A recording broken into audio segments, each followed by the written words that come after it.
berada di dalam mobil bersama-sama dengan teman perempuan saya yang saat itu sementara kerasukan. Saya merasakan hal yang sama, saya juga takut, saya merinding, bahkan juga ketakutan. Suaranya bukanlah terdengar seperti suara teman perempuan saya. Suara yang aneh, yang belum pernah saya dengar sebelumnya. Ban depan bagian kanan mobil kami tiba-tiba kempes dan membuat saya semakin takut.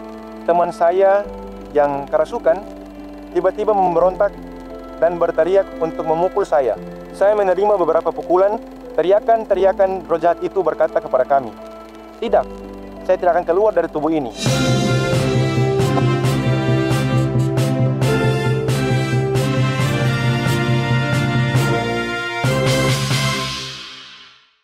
Salam sejahtera dalam kasih Tuhan kita Yesus Kristus. Shalom. Perkenalkan, nama saya Joshua Donde Rambing. Saya berasal dari Halmahera Utara. Belum lama ini, saya telah menyelesaikan perkuliahan saya dengan jurusan kependetaan di salah satu universitas yang berada di Sulawesi Utara.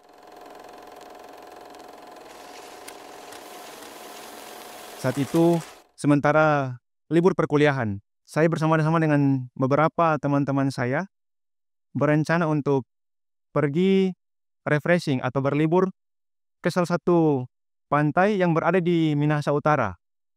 Kami berkumpul kira-kira saat itu jam 11 siang dan kami mulai mengarahkan perjalanan kami ke pantai dan tiba di pantai tersebut kira-kira jam 1 siang.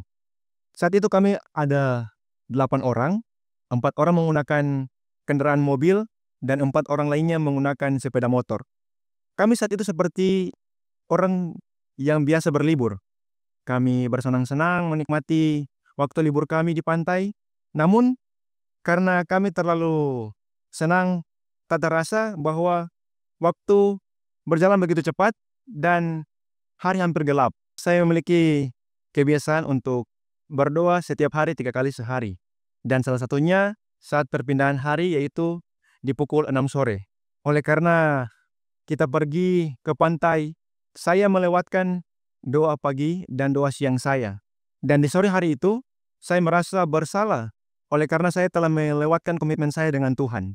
Untuk itu saya segera bergegas untuk menyiapkan dan juga mengangkat barang-barang, dan karena saat itu jarak antara parkiran dan juga gazebo agak jauh, saya memanfaatkan hal tersebut dan di mobil tersebut, di samping mobil, saya mulai berdoa.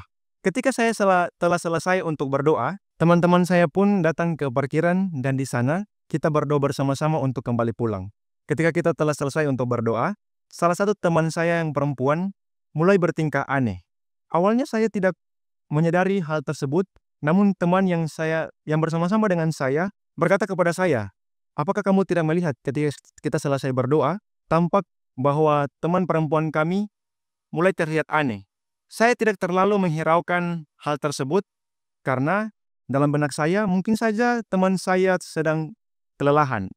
Karena kami berempat menggunakan motor, maka kami jalan terlebih dahulu dan teman-teman kami yang lain yang naik mobil berada di belakang kami. Kami yang naik motor sudah jauh meninggalkan teman-teman kami yang saat itu menggunakan mobil. Tiba-tiba teman yang saya bonceng saat itu menerima telepon dari teman kami yang berada di mobil. Teman saya yang saya bonceng saat itu berkata untuk segera berhenti karena ada sesuatu yang telah terjadi di mobil mereka tanpa memberitahu kepada saya apa yang terjadi saat itu. Di dalam benak saya, teman-teman kami yang berada di mobil saat itu mengalami kecelakaan. Namun tidak lama berselang, teman-teman yang menggunakan mobil sampai kepada kami. Ketika mereka baru saja sampai, saya mendengar suara teriakan yang sangat keras dari dalam mobil. Dan terlihat teman-teman saya yang lain yang ada di dalam mobil tersebut, sementara juga berteriak ingin menenangkan seseorang. Ternyata teman perempuan kami yang tadi terlihat aneh itu kerasukan dan mulai memberontak di atas mobil. Saat itu panik. Kami juga tidak tahu bagaimana cara untuk menenangkan teman kami yang saat itu sudah dalam keadaan kerasukan. Dalam benak saya, tidak ada jalan lain selain kami untuk berdoa, meminta pertolongan kepada Tuhan. Kebetulan saat itu kami berhenti di tengah-tengah kampung. Teriakan-teriakan dari teman kami mengundang banyak sekali orang untuk berkumpul melihat apa yang sedang terjadi. Orang-orang kampung tersebut berkata kepada kami, kami kembali ke pantai tersebut untuk mengadakan ritual pelepasan makhluk halus di sana. Namun kami tidak percaya akan hal tersebut dan berpikir untuk pergi saja dari kampung tersebut dan mencari tempat yang sepi, tempat yang sunyi, lalu kita berdoa di sana. Ketika sampai di tempat sunyi, kita semua berhenti, namun beberapa teman kami, mereka berkata bahwa mereka tidak mampu untuk berdoa di tempat tersebut. Oleh karena saat itu kami berhenti juga di tempat yang sunyi dan juga gelap. Dan mereka berkata bahwa mereka ketakutan untuk berdoa di situ. Sebelum kami akan pergi, teman saya yang saat itu menyetir atau mengendarai mobil berkata kepada saya untuk menggantikan dia menyetir mobil karena dia sudah tidak tahan lagi berada di dalam mobil bersama-sama dengan teman perempuan saya yang saat itu sementara kerasukan. Saya merasakan hal yang sama, saya juga takut. Saat saya masuk ke dalam mobil, tiba-tiba langsung mengeluarkan suara tertawa yang membuat saya merinding, bahkan juga ketakutan. Suaranya bukanlah terdengar seperti suara teman perempuan saya. Suara yang aneh yang belum pernah saya dengar sebelumnya.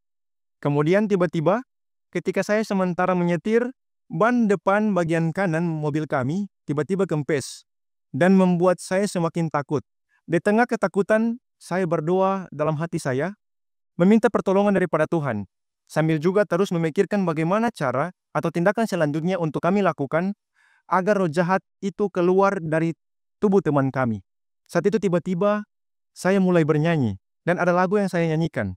Saya teringat lagu Ada Satu Salib di Bukit Golgota. Ketika saya tanpa sadar bernyanyi, teman saya yang kerasukan tiba-tiba memberontak dan berteriak untuk memukul saya. Saya menerima beberapa pukulan, menyadari bahwa nyanyian itu membawa dampak.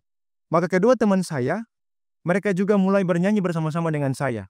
Roh jahat yang ada di dalam tubuh teman saya berkata kepada kami begini, saya tidak akan keluar dari tubuh ini sambil tertawa dan memberontak. Namun, kami tidak berhenti untuk terus bernyanyi lagu-lagu rohani.